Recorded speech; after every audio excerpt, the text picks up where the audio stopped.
Lənkəran İcra Hakimiyyətinin tabeliyində olan Lənkəran Şəhər İşıqlandırma Müəssisəsi tenderi yekun vurub. Bölgə TV xəbər verir ki, 2 gün öncə başlayan tenderin qalibi İSMMMC olub.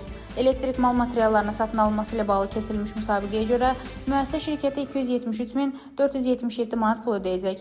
Açıq mənbələrdə qeyd edilir ki, Lənkəran Şəhər İşıqlandırma Müəssisəsi həmin pula bir sıra məhsullarla yanaşı 12.500 ədəd izolyasiya lenti, 29.201 ədəd lampa və 3.250 metr alüminium kabel alacaq. Bölgə TV bildirir ki, Tribuna info araşdırma zamanı müəyyən edib ki, ötən ilin noyabrında da Lənkəran Şəhər İşıqlandırma Müəssisəsi eyni məzmunlu tender keçirib. Həmin vaxt Pota Supply MMC ilə satın alma müqaviləsi imzalanıb. Elektrik mallarının satın alınması üçün isə 197.674 manat pul ödənilib.